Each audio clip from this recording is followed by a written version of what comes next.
Hi everyone, I'm Rob, a software engineer located in Seattle, Washington. In this video, we're going to go through the Traveling to Acadia project.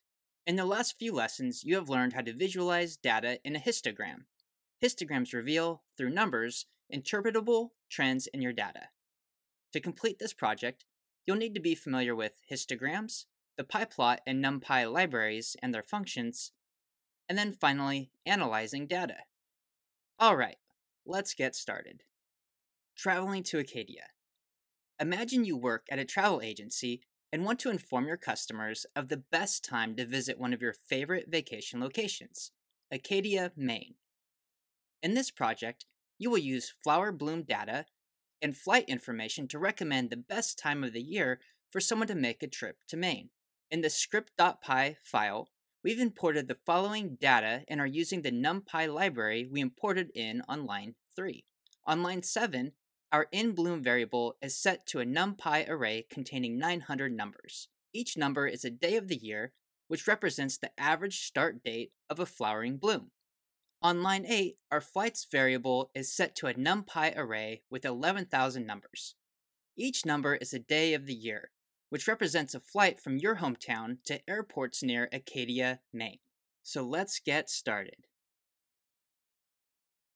Making a histogram. Step 1 is going to be to use the matplotlib to create a flight's histogram. So how do we do this? We will first access the pyplot library that we are importing in on line 4 and accessing it with the characters PLT. Pyplot is a state-based interface to the matplotlib library. Pyplot is mainly intended for interactive plots and simple cases of programmatic plot generation. So now that we've accessed the library, we want to use the hist function. We'll use opening and closing parens to pass in our parameters. The hist function will plot a histogram by computing and drawing the histogram of the value that we pass in. We will go ahead and pass in our variable flights. Now let's go ahead and save our file. And we can already see the results on the right-hand side of our screen. We've already plotted our histogram. So let's go ahead and check the box in step 1. Now on to step 2. If you haven't done so already, set the range of your histogram to 0, then 365 as our two numbers. We do that by adding another parameter to our hist function. We use the keyword range, and we set it equal to opening parens, and the number 0 and the number 365, which are our lower and upper range.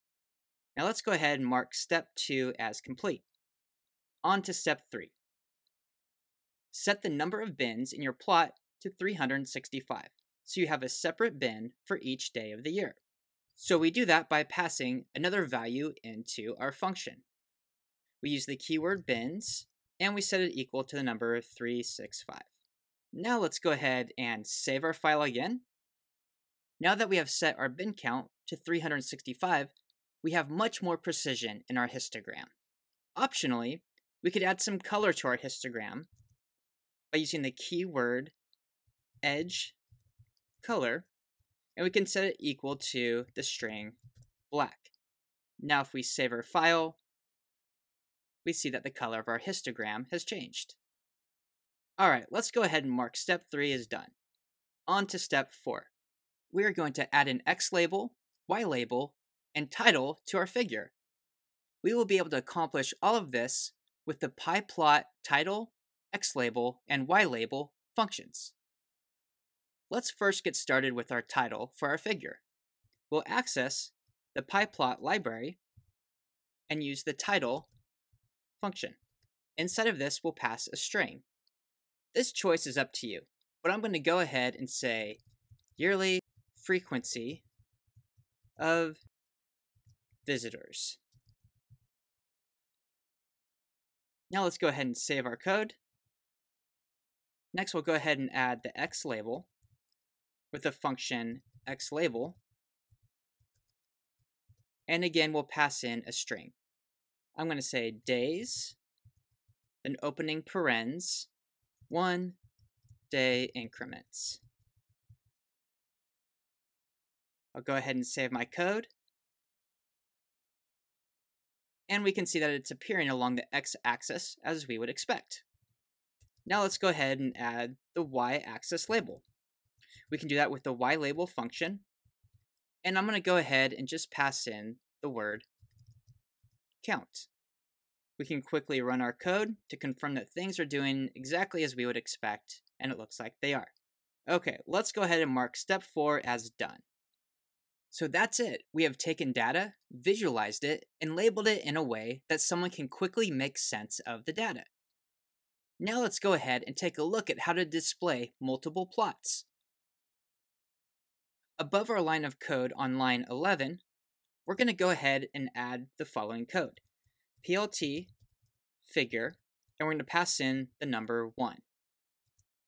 This is the top level container for all plot elements. Next, we will use the subplot method to determine the position of the subplot. So we'll type in PLT subplot, and we'll pass in 211. The number 211, or 211, is a 3-digit integer that describes the position of the subplot. If we go ahead and run our code, we will see that it is now positioned towards the top of our display, and the height has been reduced. Let's mark step 5 as done, and move on to step 6. Let's work on our second plot. Between the last line of your plotting, on line 18, and the show command, on line 20, we're going to go ahead and add PLT subplot and pass in the number 212. Again, the number 212 is the 3-digit integer that describes the position of the subplot. So when we run our code, we can see a second histogram has now been added and is displaying some default settings along the x and y axis.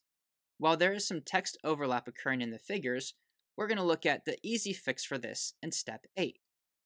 So let's mark step 6 as done and move on to step 7, our second histogram. Under line 20, we're going to call the hist function again to make a histogram that displays the number of flowers that begin to bloom each day of the year. This should be nearly identical to steps 1 and 2 that we accomplished on line 14 of our code. We'll pass into our hist function the variable inBloom from line 7.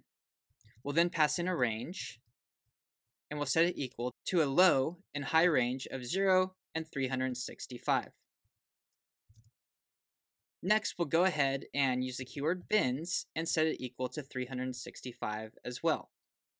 Let's go ahead and run our code to confirm everything is working as we would expect. And it is. Our two figures are populated with our data. Let's go ahead and mark step 7 as done, and we'll go ahead and move on to step 8. Step 8 is just labeling our figure. So I'll do that with the functions title, xLabel, and ylabel. This should be similar to lines 16 through 18.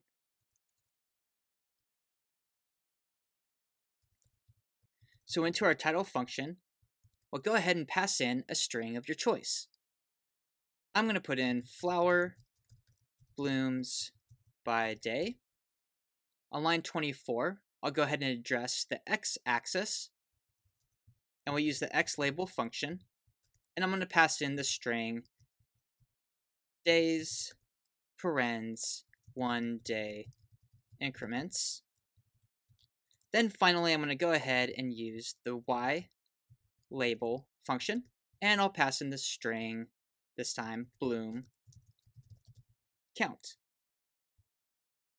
Now we can see in step 8, the way that we can address the overlap in our code is to add the code PLT, and we'll use the tight layout function. Alright, now we can go ahead and run our code, and we can see that our data is populating as we would expect, and our labels are showing up as we would expect as well. Let's go ahead and mark step 8 as complete. Now on to step 9, thinking about data. How would you use these histograms to help inform customers when they should go to Acadia, Maine?